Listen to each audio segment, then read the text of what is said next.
Brazil Neymar ১৬ বছর একসঙ্গে চলেছে এ শব্দযুগল। ব্রাজিলের খেলা মানেই তো নেইমারের পায়ের জাদু। বিশ্বকাপ ইতিহাসের সবচেয়ে সফল দলটা হেক্সা জয়ের স্বপ্ন দেখেছিল নেইমারকে ঘিরে। ২০১৪তে নেইমার ইনজুরিতে না পড়লে হয়তো সেবারই স্বপ্নটা সত্যি হতো। ফুটবল ইতিহাসে অন্যতম যোগ্য পরীক্ষিত নেইমারকে হয়তো শিরোপা না জয়ের কষ্ট নিয়ে এভাবে অবসর ঘোষণা করতে হতো না। সত্যি আর জাতীয় দলে খেলবেন না নেইমার। বিশ্বকাপে সেরা ১৬-এ নরওয়ের বিপক্ষে হেরে বিশ্বকাপ যাত্রা শেষ হওয়ার কথা বলেন নেইমার। ইঙ্গিত দিয়েছিলেন আন্তর্জাতিক ক্যারিয়ারের ইতি টানারও। সেদিনই বলেছিলেন, এখানেই শুরু, এখানেই শেষ। ২০১০ সালে নিউ জার্সির মেটলাইফ স্টেডিয়ামেই আন্তর্জাতিক ক্যারিয়ারের শুরু করেছিলেন সেলেসাও গ্রেট।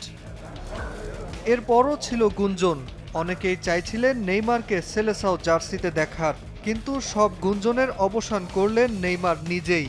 জাতীয় দলের হয়ে বড় কোনো শিরোপা জিততে না পারার আক্ষেপ নিয়েই জানিয়ে দিলেন, আর দেখা যাবে না ব্রাজিলের জার্সিতে।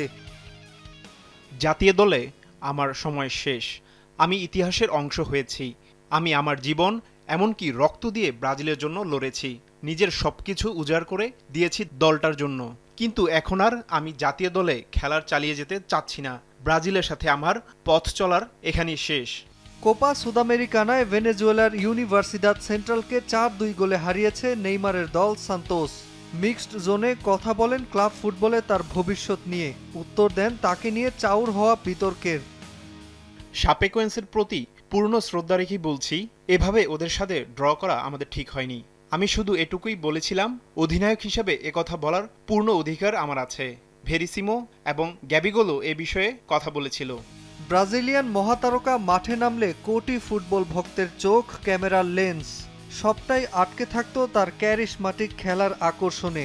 পেলের রেকর্ড ছাপিয়ে ব্রাজিলের ইতিহাসে সর্বকালের সেরা গোল স্কোরার তিনি। হলুদ জার্সিতে ১৩০ ম্যাচে করেন ৮০ গোল আর ৫৯ অ্যাসিস্ট। জাতীয় দলের হয়ে নেইমার একমাত্র শিরোপা জিতেছেন ২০১৩ সালের কনফেডারেশনস কাপ। এছাড়া ২০১৬ রিও অলিম্পিকে অনূর্ধ্ব-২৩ দলকে নেতৃত্ব দিয়ে জিতিয়েছিলেন স্বর্ণপদক।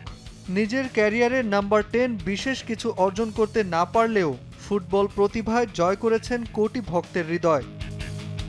নাজমুল হাসান পুলক, সময় সংবাদ।